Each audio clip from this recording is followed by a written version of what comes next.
Hey, Squishy!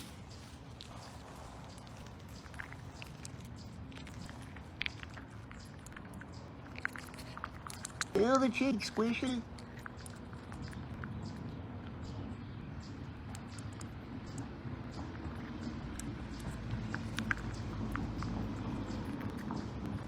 Diggy!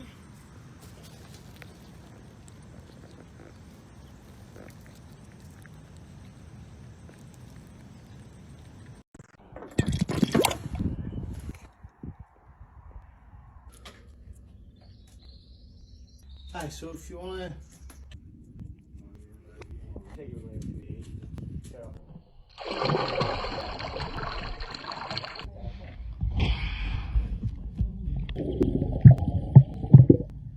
Bees had been living in this backyard shed for at least 2 years. The landlord wanted to call an exterminator, but the family who lived here wanted to save the bees, so they called me.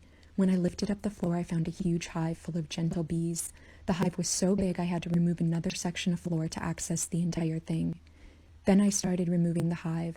Whatever I removed from the original hive went right into the new one so the bees would have everything they need to survive.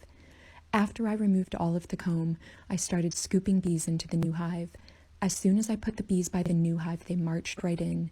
Then a stream of bees began running out from under the floor into the new hive. So I waited and watched to see if I could spot the queen bee in the crowd. After about 15 minutes, she appeared, so I put her in a clip to keep her safe. Once the queen was in the new hive, some bees began sending signals to help the other bees find their way home. I left the hive overnight, and by the next day, the entire colony was in their new home, and it was another great day of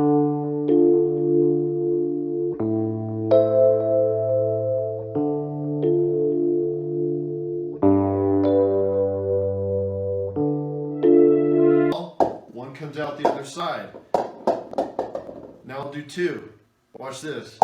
Two equally comes out the other side. Now I'll do three. Three and three. And watch this. Four. Four, four. Goes back.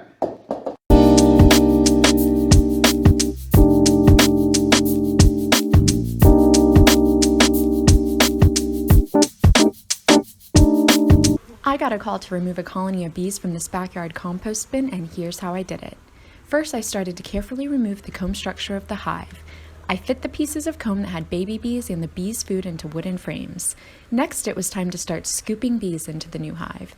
I always wear protective equipment when I need to, but since I work with bees almost every day, I've learned to read their behavior and could tell that these bees, like most honeybees, were very gentle and would not try to sting me. So I kept removing comb and removing bees from the bin, all while looking for the queen bee. After I removed most of the bees, I saw the queen crawling up the side of the bin, so I put her in a clip to keep her safe. She's the largest bee in the colony, which makes her a little easier to find. There she is. I put the queen in the new hive and all the other bees started to follow her in.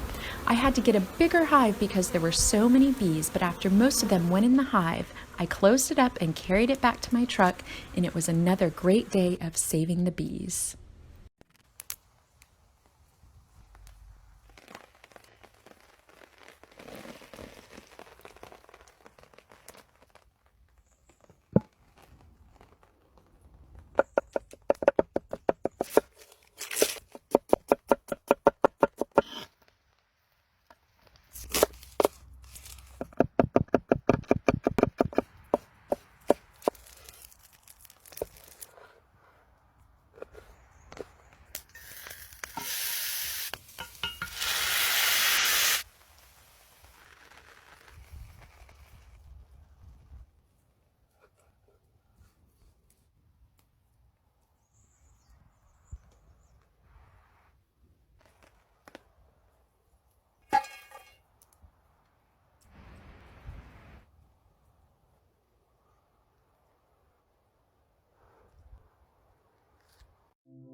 You absolute cocksucking whore!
I got a call to remove bees from one of the weirdest places ever, this toilet.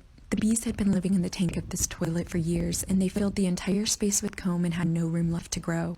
So I got to work removing the hive. Everything I removed from the original hive was safe for the bees to have in their new home. Here's what the comb looked like. This piece had honey at the top, pollen below, and brood on the bottom. I spent a lot of time carefully removing each piece of comb. This was a happy and healthy colony of honeybees, and they were not stinging me at all. After I removed all of the comb, the toilet was still full of bees, which told me the queen was in there. Suddenly, I saw her crawling up the side of the tank. I put her in a clip to keep her safe, and I placed her in the new hive. Then I made a little bee bridge that led straight to the queen so the bees could easily get to their new hive. It worked, and the bees marched right in. After the bees started to recognize the bee box as their new home, I closed up the hive, I waited for the colony to move into the box, then we drove home, and it was another great day of saving the bees. You are not going to believe this, but I promise you it's true. And good thing I got it on camera. I found 2 jellyfish stranded on the beach. Yeeted them back in the water far enough to where they wouldn't get washed back up. But right afterwards, I found this shrimp infected with an invasive, blood-sucking isopod parasite. This shrimp's name was Sandra. I carefully lifted up her gill flap and removed the chonky parasite that's been infesting her gills. This big one is the female. This little white one trying to stay behind is the male. I got them both out and turned Sandra over to check the other side. And sure enough, there was another female parasite attached to her other gills. I've only seen this once before. Now this is the crazy part. There was another huge male on that female parasite. That's a record number of parasites that I've seen on one shrimp. Afterwards, I yeeted the parasites to Franklin the sea chicken, and he gobbled them up. I'm trying to raise awareness for these shrimp and help remove this invasive species issue. So if you'd like to help me on my mission, I hope you consider liking this video, and be sure to follow if you love ocean animals.